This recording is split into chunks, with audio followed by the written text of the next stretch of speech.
If you could take down the sign. Good afternoon. I'm Eric Blank. Today is 4 p.m. on December 5th, and I'm the chair of the Colorado PUC. This is a virtual public comment hearing and proceeding number 24AL-0275E, Black Hill Energy request for a rate increase for its electric customers.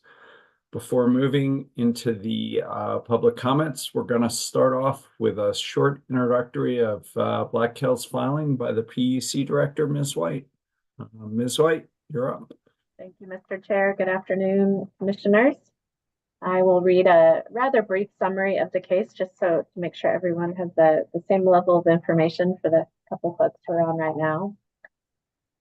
So this is a rate case, which is a formal process to allow the PUC to determine if a utility's proposed rate increase is just and reasonable. These proceedings are generally characterized by extensive testimony, discovery, multiple rounds of pre-filed testimony, legal briefings, and they're very similar in this way to a court proceeding. The process starts with the utility filing an advice letter with the commission. The advice letter explains the changes the utility is requesting to make, which is included within a tariff. And the tariff then contains the terms and conditions, including prices, that the commission authorizes the utility to implement. The advice letter is supported by written testimony from the utility that explains the utility's cost to provide service to customers in Colorado and what justifies the proposed rate increase. This rate case was filed by Black Hills on June 14th of this year. It was assigned PUC proceeding number 24AL-0275E, which is the number to refer to if you want to follow the case further. In this case, Black Hills requests several approvals from the commission. Black Hills also updated its requests through rebuttal testimony, which was filed relatively recently. And the figures that I'll mention below are the ones that are in their most recent request. First, in what we refer to as phase one of the rate case, the company states that it needs an additional $25.1 million in revenues each year to continue providing electric service to its customers. In phase two, the specific rates charged to customers by their rate class are determined based on the amount of electricity or load that each rate class uses. Black Hills ran a study that determined that residential rate class had increased its use of electricity relative to the other rate classes, such that small commercial and other rate classes like small commercial and industrial. This would mean that average bills for residential class, based on the revenues requested in phase one, would have increased by 26% per month. In order to avoid this, however, Black Hills has requested to mitigate the class allocation of the base rate increase to 13.99% across all rate classes. Black Hills requests authorization to eliminate the current tier rate structure and instead implement a rate structure that has a flat rate for each kilowatt hour. For the residential rate class, that would be 13.95 cents per kilowatt hour. The company also requests an increase in fixed monthly charge for customer service, billing, and meters from $8.77 to $9. This would lead to an approximate $15 increase to the average residential customer's bill, equivalent to about 13.8% per month. For small commercial customers, it would equate to about $23 per month, or 9.5%. Black Hills also requests authorization from the PUC to offer a time of use tariff as an option to all rate classes. This optional rate would have a 2-to-1 on-peak to off-peak ratio, with on-peak hours from 4 p.m. to 8 p.m. on non-holiday weekdays.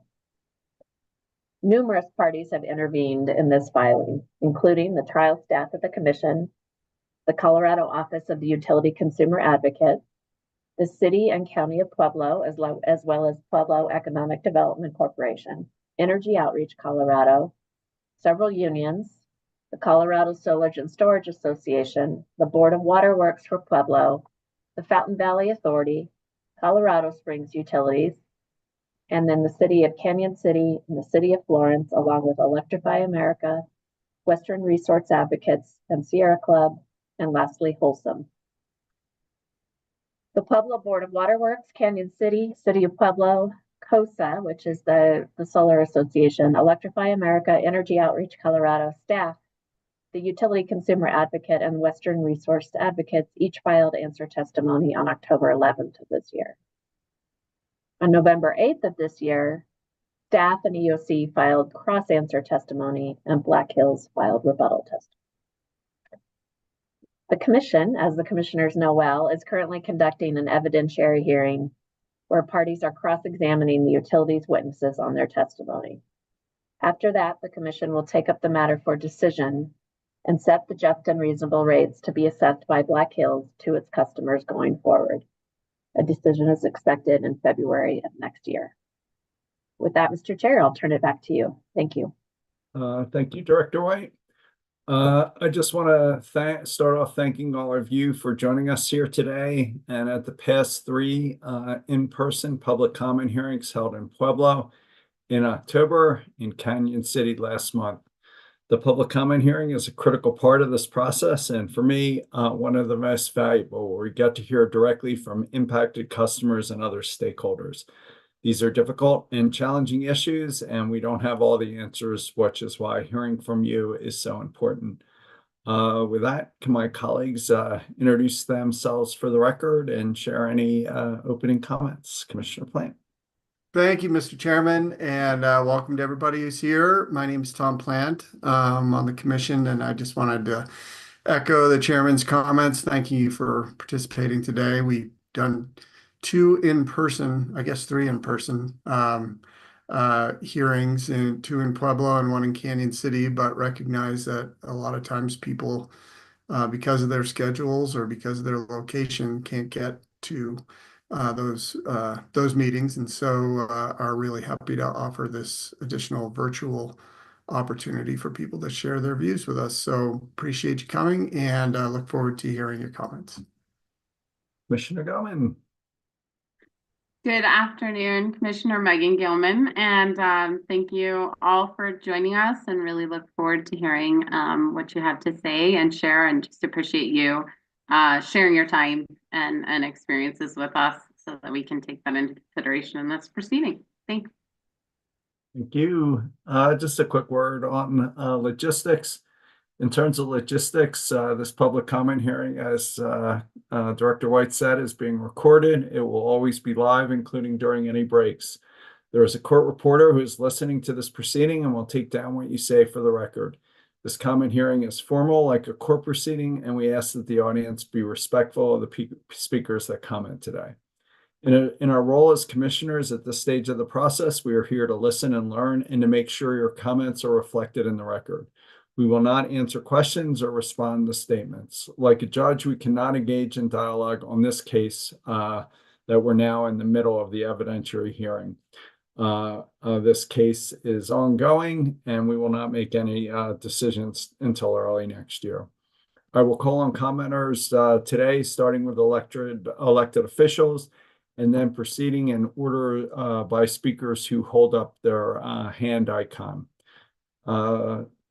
We would also welcome written comments at any time, which can be filed through the Commission's e-filing system, submitted via the Commission's online comment form, or emailed to dora_puc_website at state.co.us. In each case, we'd request that you specify the proceeding number 24AL-0275E. The Commission equally weighs public comments received written or orally, so we encourage you to follow up by filing whatever you'd like in written form. With that, I want to thank everyone for taking the time to be here and to share your comments. With that, we'll now turn to the elected officials and then to speakers in order of when we see your virtual hand raised. And I think Ms. Tracy, we'll start with you. All right, thank you. Good to see everyone. I'm Emily Tracy of Canyon City. I'm a city council member, but in my comments today, I'm representing only myself. You've heard a lot in this rate case about the economic conditions in South Central Colorado from witnesses and community members in Pueblo and Fremont counties and beyond. Kansas City witnesses in their answer testimony talked about the economy in Fremont County. Rick Harmon, the economic development manager for the city, noted in his testimony that economic growth in the area was about 1% per year, which does not even keep up with inflation. In preparing his testimony, he talked with local businesses about the potential impact of electricity cost increases and was told the profit margins are so slim that businesses are very concerned about any rate increase and are hesitant to expand. Regarding recruiting new businesses, the city commissioned a report which included this finding, quote, electric power that is reliable, redundant, high quality, and reasonably priced was a key consideration for business site selection. Several times per month, we see businesses closing in Canyon City. Recently, a restaurant on Main Street closed, and the local ice cream shop recently alerted their customers to the fact that they may have to close due to costs that they are facing. In Attorney Sopkin's redirect with Black Hills employee Carol Thomas today, he showed and quoted from the PEDCO, or Pueblo Economic Development Corporation website, regarding two businesses excited to locate in Pueblo. But as far as I could tell, Attorney Sopkin and witness Thomas neglected to note that the company announcements regarding coming to Pueblo were 3 or more years ago. The 2021 dates of their announcements are on the PEDCO website. We cannot solve this at the local level. We need assistance from the PUC and the state legislature. Canyon City, both the community and city government, have put in hundreds of hours of work regarding the high cost of electricity. After our voters denied a franchise renewal by nearly 2-1 in November 2020, the city created its Energy Advisory Committee, which met with Black Hills, with 3 different rural co-ops, plus at least 1 wholesale energy provider. 2 rural co-ops have expressed interest in serving the area, as did the wholesale energy provider. In fact, during the winter of 2017-2018, a nearby rural electric co-op offered to buy Black Hills Colorado Electric and take over the service territory. Black Hills turned down the offer. The cost to municipalize electric power is a substantial barrier to high poverty communities, though Pueblo is once again discussing the possibility. We have heard discussion in this rate case, including in the evidentiary hearing, of a movement toward making a change in the electric provider serving this service territory. Black Hills employee Michael Harrington seemed to suggest in his testimony that the company was open to entertaining offers. However, employee Tom Stevens sent a different message in his testimony, that the company is not interested in selling. In this regulated monopoly framework, it is clear that it is very difficult, if not impossible, for communities and counties to solve this on our own. No community has municipalized their electric power in Colorado since the early 1970s. We need the assistance of the state, either making a change in the provider that serves us or in making changes to state law to remove some of the substantial barriers to local control. We appreciate the commissioners and PUC staff's efforts in this case and hope that 0 rate increase will be granted. Thank you. Thank you, Ms. Tracy. Appreciate the real-time updates. Would anybody else like to speak? Mr. Andrews? Sure. I'm Steve Andrews. I'm a Black Hills Energy customer living just outside Florence. I have 3 broad points to make. First, during Tuesday's testimony by Michael J. Harrington at approximately between 2016 and 2020 hours time frame on the video, he emphasized that the 3-1 vote against municipalization in Pueblo during May of 2020 was an expression of support for continuing electric service through Black Hills Energy. I submit it was a vote motivated by fear of change caused by hugely a hugely expensive campaign of misinformation and lies by Black Hills against that municipalization effort.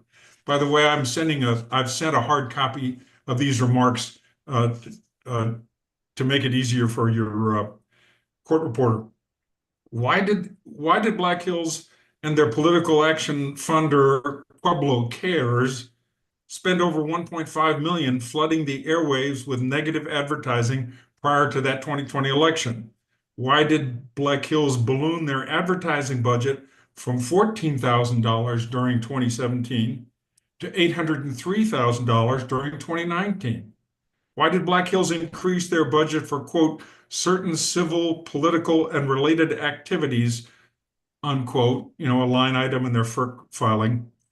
Why did they increase it from $326,000 during 2018 to nearly $2 million during 2019? It's likely because they understood that most of their customers viewed them as a detriment to the economic viability of the community. While Black Hills people in the field are respected for their efforts to keep the lights on, the corporate entity that backs them is seen as a bad actor. The evidence for my claim isn't just anecdotal. Prior to the May 2020 election, several polling surveys, either in January of 2020 by the city of Pueblo or earlier by other players, showed Black Hills as being viewed by their customers in a negative light by at least a 2-to-1 margin.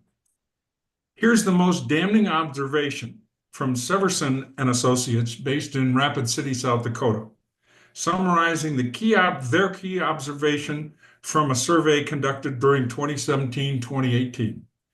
Quote, in the nearly 30 years of polling for embattled electric utilities around the country on hostile takeovers, territorial fights, rate changes, transmission line siting, renewables issues, and other controversies, we have never seen a utility as strongly disliked as is Black Hills Energy in Pueblo. More evidence against Black Hills is the 2-to-1 vote in Canyon City that Emily just mentioned to not renew Black Hills' franchise. It was sort of a vote them off the island kind of expression. Why did Black Hills lose that election? They only had time to outspend their opponents by 10-to-1 in Canyon City versus their 70-to-1 to 100-to-1 outspending ratios in Pueblo's municipalization efforts. Across the country, successful breakaway efforts since the year 2000, such as in Winter Park, Florida in 2005, and I attached a copy of the case study of that battle. Those tend to win when the proponents are only outspent by a 10-to-1 margin. Bottom line here, Black Hills bought that vote. Related question, how much ratepayer money indirectly funded the campaign? Ratepayers paying bills, Black Hills Corporation getting some money, sending it back, and so on. It'd be nice to know. My second point, at around 2014 hours in the same hearing on Tuesday, Mr. Harrington, in discussing the 2018 offer by San Isabel Electric to purchase the Black Hills system, said something to the effect that it would be, quote, hard to believe, end quote, that San Isabel's rates could go down if they purchased Black Hills' system. Based on several meetings I joined with San Isabel during that time frame, they would disagree, and so would I, depending, of course, on the likely court order purchase price. Yes, thanks to a recent decline in Black Hills' comparative 700 kilowatt hour customer bill versus San Isabel's, they are roughly the same now in terms of the Colorado Association of Municipal Utilities bill survey. But consider, natural gas prices, which drive the cost of Black Hills Energy's energy cost adjustment, the second largest component in most customer bills, were at historic lows this past spring and will likely rise over the coming quarters, bouncing Black Hills bills back up somewhat. More importantly, San Isabel serves 24,000 customers in a mostly low-density environment. Adding 100,000 customers located with a more dense and immediately adjacent service area would actually improve their cost per customer or customer per line mile picture. Also, all electric cooperatives have access to lower cost of capital than Black Hills does, or than Black Hills chooses to impose on its customers. Further, legal and other costs associated with the regulatory process would be avoided. Finally, the considerable costs of a for-profit utility disappear, including dividends to shareholders, payments to Black Hills Corporation to support their considerable corporate overhead, payments of dark money to scare rate-paying customers into staying with the status quo, and so on. My third and last point is brief, mercifully. My thanks to the Commission for raising the issue of whether Black Hills should consider selling their assets to another utility. Denial of the requested increase in this rate case would be a big step in helping convince Black Hills Corporation that their Colorado Electric customers, among the low-income segments of the entire state, no longer want to and can no longer afford to be served by Black Hills Energy. As one person bluntly stated back in 2020, it would be great to eventually stop Black Hills from, quote, being the energizer vampire that keeps sucking the economic lifeblood, end quote, out of Pueblo and the surrounding region. So that concludes my remarks. Thanks very much for your time and your tolerance of my repeated appearance before your commission. Thank you, Mr. Andrews. Is there anyone else who'd like to speak? If you could either hold up your hand or turn on your camera, that'd be greatly appreciated.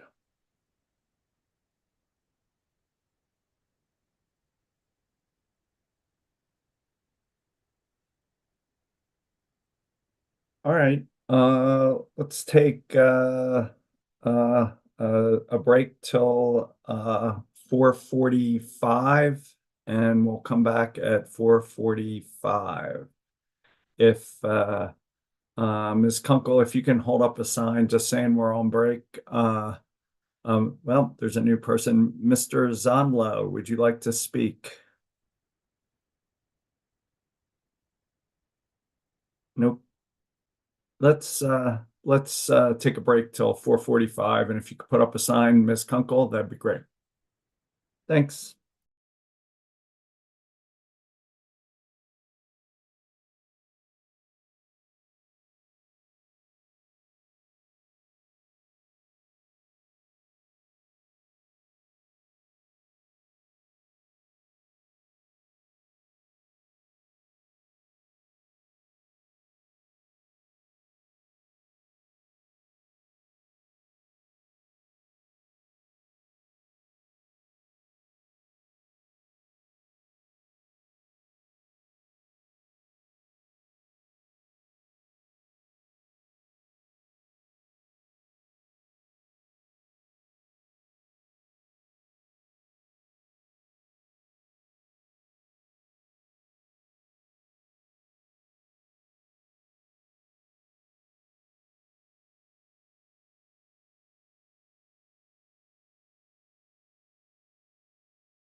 Is there anyone new who'd like to speak? This is the Colorado PUC public comment hearing in the Black Hills electric rate case. Is there anyone who'd like to speak? Please raise your hand or turn on your camera. Hi, this is John Zonlow. I just logged in just before the break, but I'd like to speak. You're up, sir. Oh, okay. I'm going to go to my notes here. All right. Thank you for the opportunity to testify about the impact of Black Hills Energy's proposed rate increase. I installed rooftop solar in 2015. As a result, I've not paid Black Hills a penny for their electricity since then. So I really have no standing on their proposed rate increase because it won't affect me or many other rooftop solar owners. It will, however, affect Black Hills in making the cost benefit of installing solar more appealing and shorten the payback period for making this investment. From Black Hills' own testimony in this case earlier, quote, behind the meter solar installation on Black Hills system grew rapidly from 605 to a total in 2017 to 7,739 by the end of 2023. That means roughly 9% of Black Hills residential customers have installed solar, and with higher rates, that will only grow.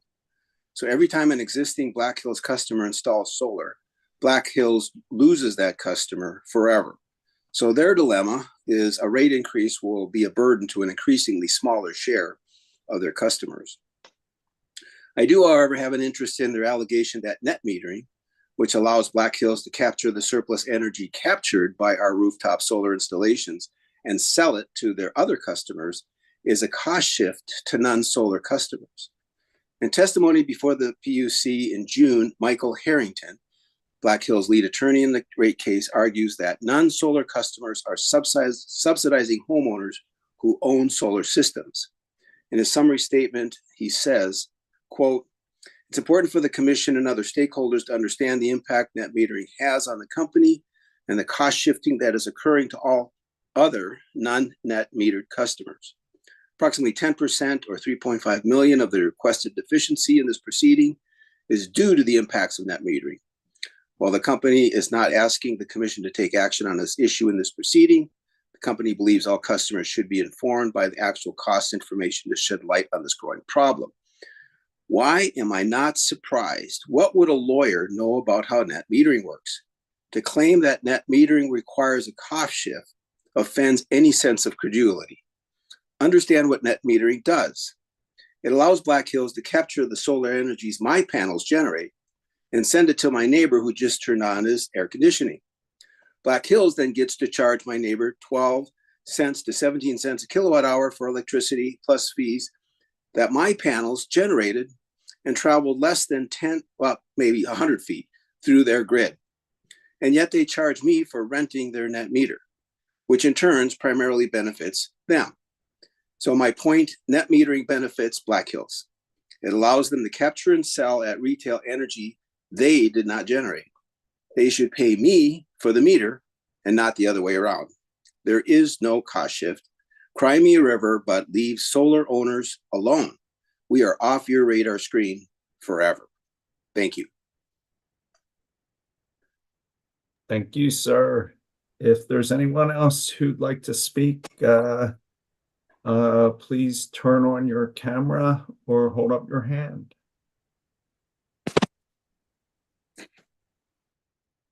Ms. Getz. All right. Good afternoon. I apologize that I am speaking without having had an opportunity to read through the full docket and every attachment here. So believe me, Ms. Getz, that's not the standard. I have not had the capacity to do so by any means. Actually, could I ask a question so that I can make sure I'm speaking correctly here? If anyone's able to answer about where the increase in cost will be appearing on the bill. Is it part of the grid access charge or is it embedded in the per kWh rate? Maybe we can have Megan Castle reach out to you afterwards or during the break, and she can help you. We're in the middle of a litigated proceeding, and it's tough for us to answer questions in this context. So Okay, I wasn't sure. she's our director of communications, and she can help you or refer you to someone who can. Okay. Okay, great. In that case, I will keep comments general, and will just say that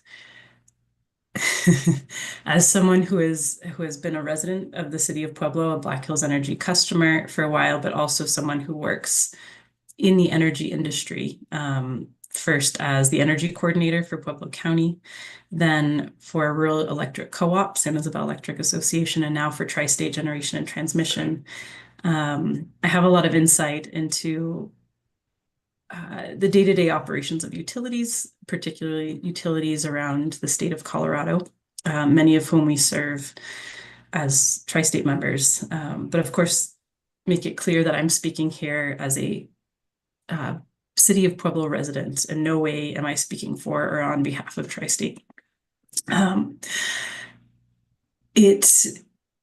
It really does boggle my mind that our rates in Pueblo, with Black Hills having the certain degree of density that Black Hills Energy has here, can be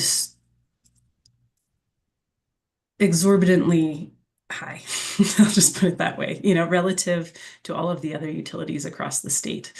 And the fact that costs have not levelized whatsoever. We look at how, we see costs are going up. There's been inflation without question. And there's a reasonable assumption that there's an escalation associated with that.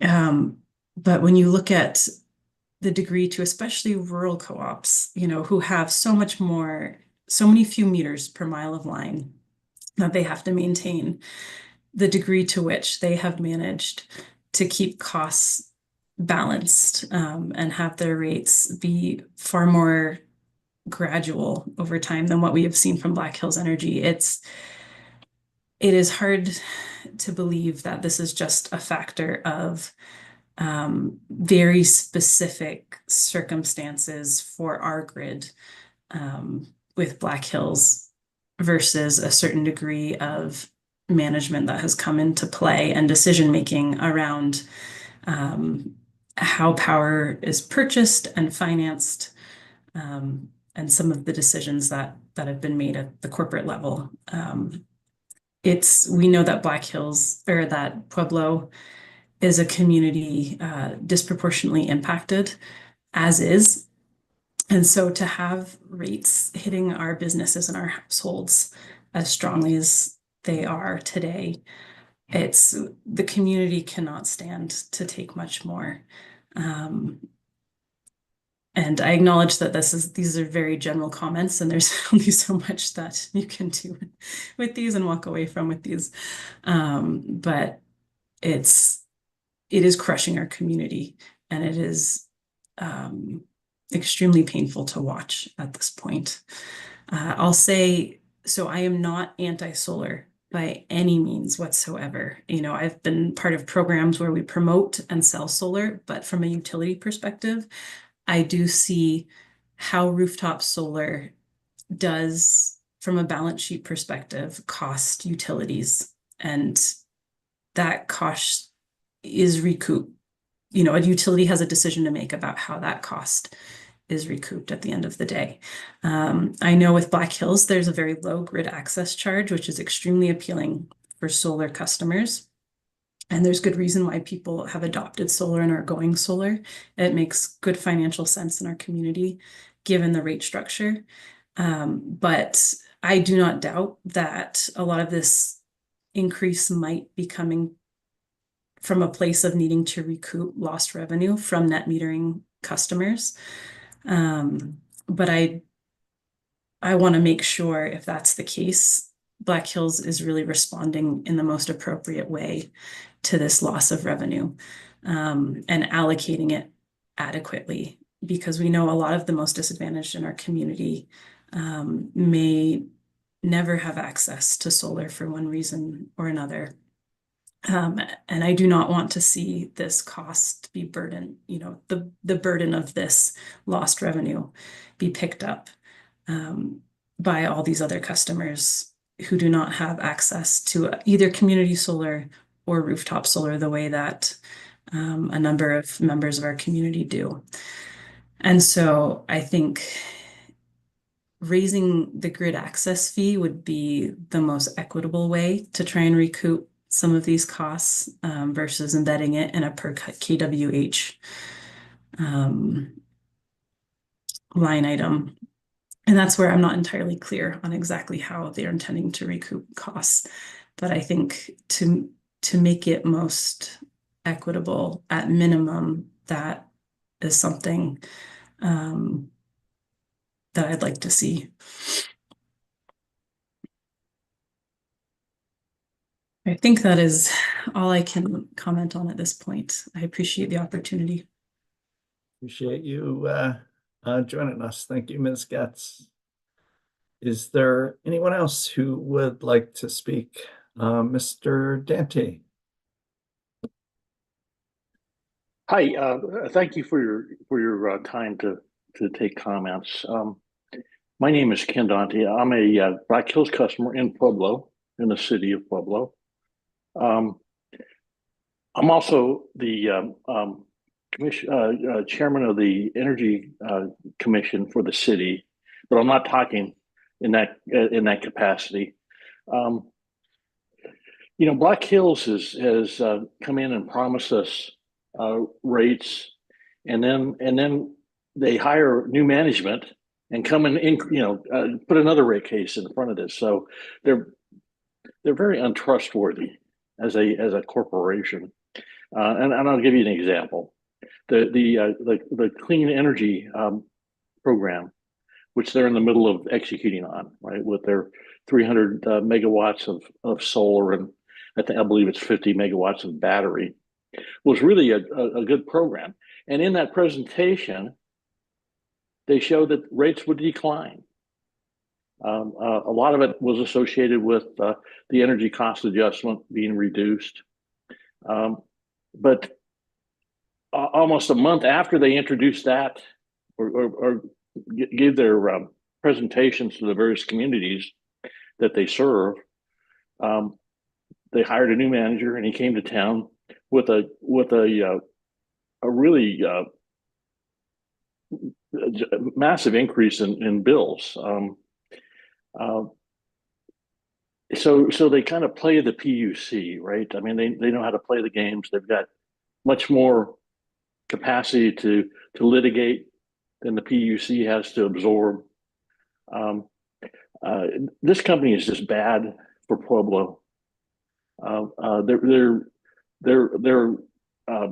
Their approach is very predatory, and we're a poor community, so it's difficult for people to afford this.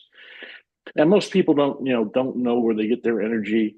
Pueblo is kind of a convoluted area because we have this Excel plant that they're shutting down, and people get confused between what Excel is providing, and really that's only the Evraz steel mill in Pueblo. So there's a lot of confusion about energy, but I think we all know that our bills are way too high, and rather than increasing them, this company ought to be reducing them. There's a lot to be said about their design, demand side management, where they hand out rebates. I went through a rebate, a couple of them, because I've done some energy efficiency improvements in my home, and it was extremely painful to fill out those rebates. There's a lot of back and forth between the provider that did the improvements and the customer, and I think Black Hill designs their system so people don't do it. Where other companies have a more streamlined approach, web-based approach, for example, theirs is very paper intensive. So there's a lot of room for improvement in that company, but I don't see much being offered from Black Hills. And let me just finalize. I think I think the rate increase ought to be zero or some lower cost to the customer. That's what ought to be approved. Thank you. Thank you, sir. Is there anyone else who'd like to speak? Please turn on your camera or raise your hand. All right. If there's anyone else there who would like to speak, please turn on your camera or raise your hand. Let's take let's take a let's take a break till 5:30, and if you could put up a sign, we'll come back at 5:30. Thanks all.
Welcome back. This is the public comment hearing in the Black Hills electric rate case. It's docket 24AL-0275E. It's 5:30 and we're back on the record. Is there anyone else who would like to speak? If you could please turn on your camera or raise your hand, that'd be greatly appreciated.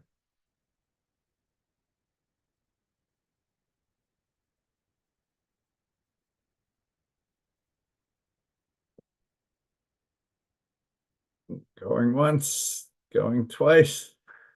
All right, let's take a break till 6 o'clock. I'll just see one more time. Anybody who'd like to speak, please turn on your camera or raise your hand.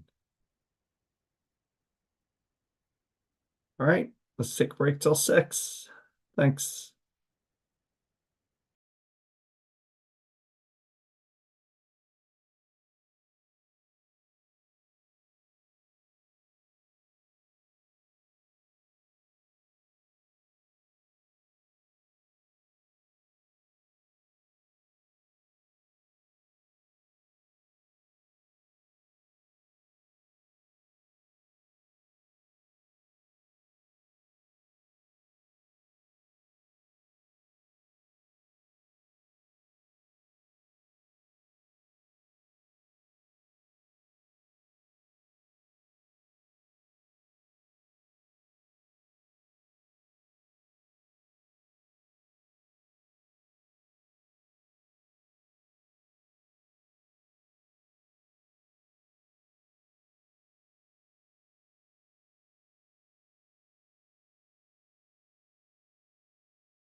All right, we're back in the public hearing, comment hearing in the Black Hills rate case. Is there anyone here who would like to speak?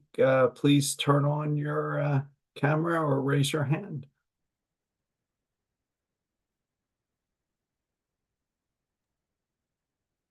Ms. Dante. Hi. Um, I'm going to speak off the top of my head. I normally write something, but I thought that I should just come in and speak my mind this time.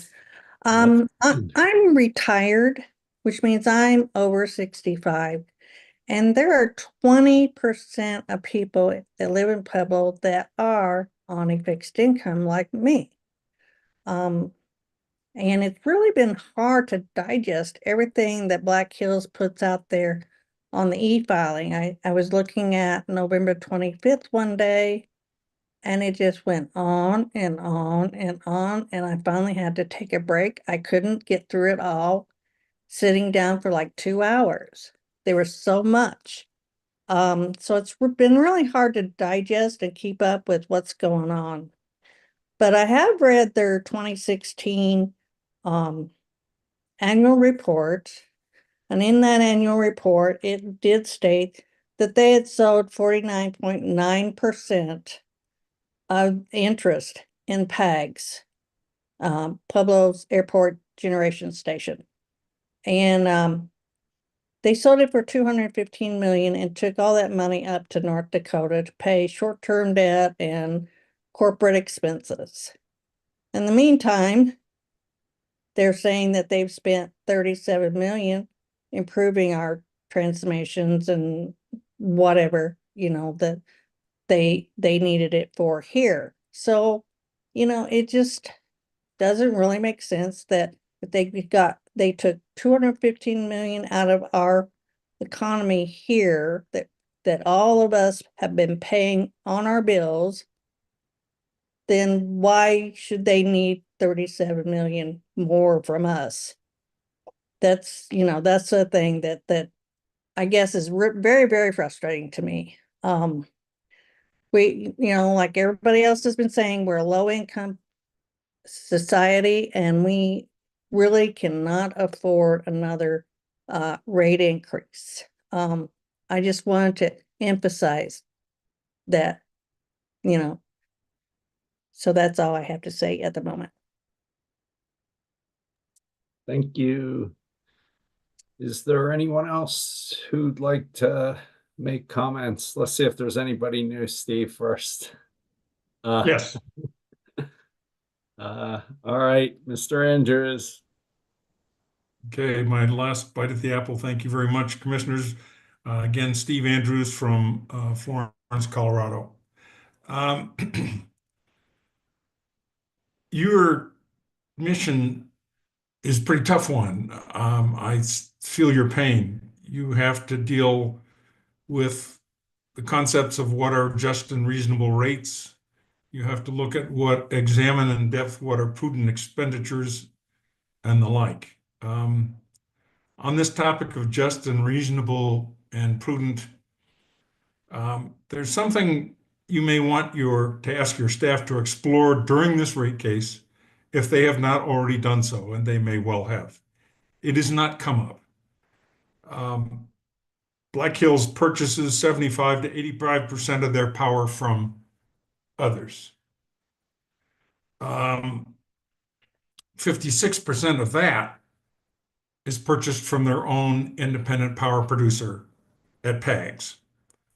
The rate for that power is much higher than the rest of the purchase power.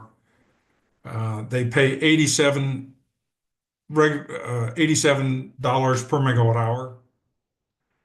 Most of the rest of their purchase power, which averaged $20 per megawatt hour in 2019, appears to average less than $25 or around $25 per megawatt hour now. I have not done the precise math, but that's from pages 326 and 327 in their FERC Form 1 filing. That's a reasonable estimate. if the IPP unit at PAGS, if the IPP owned unit at PAGS is more efficient than the BHE owned unit at PAGS, I can understand why it runs so much more. They only generate 15% of their power. They purchase 75, 85%. But I can understand if the IPP unit is much more efficient, why it would run more. What I can't understand is if indeed it is more efficient, why wasn't that the BHE owned unit to start with back when they were built in the 2010s timeframe? I realize you can't be held responsible for a decision made in the 2010 timeframe, but it would be nice to know why customers pay a very high rate for that much of the purchase power supplied to them. One other point from those pages on the FERC Form 1. BHE appears to have a long-term firm power contract with Missouri Public Power. BHE bought 15,000 megawatt hours from them during 2023 at a price of 59 megawatt hours $59 per megawatt hour versus the $87 for the PAGS unit. That's considerably less. I realize it's also a much smaller fraction, around 1% of their purchase power. But it does make one wonder, are we trapped into that long-term contract for just and reasonable reasons, or is it unreasonable? I guess the bottom line is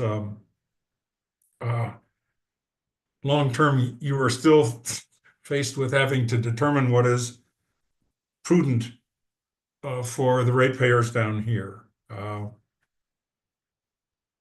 For a host of reasons cited by people who have testified before you in these 4 hearings, and in particular for the formal testimony submitted by the UCA, I encourage you to deny the rate request and to pursue that ever so lightly touched upon notion of, gee, might it be better for the customers of Black Hills Energy if someone else bought it and ran the show? Thank you for your time.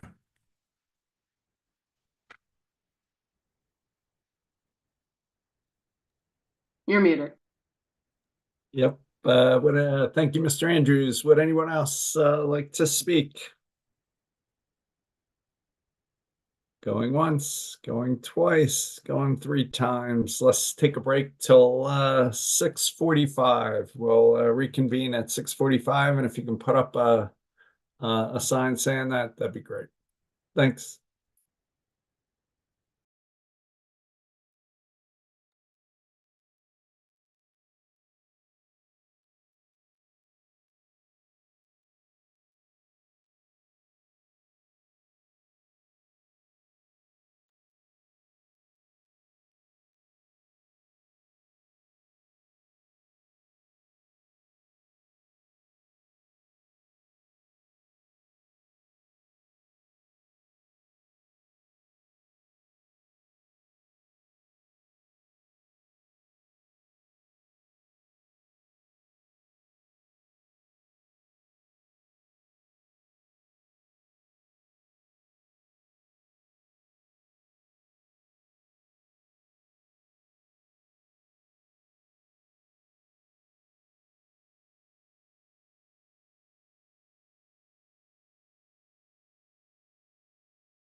This is the Black Hills Electric rate case public comment hearing. Is there anybody out there who'd like to speak?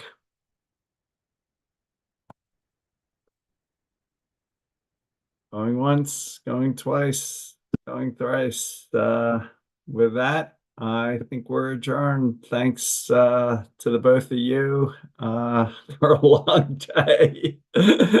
Thanks to everybody who spoke at the public comment hearing, and see you tomorrow at 9. Thanks.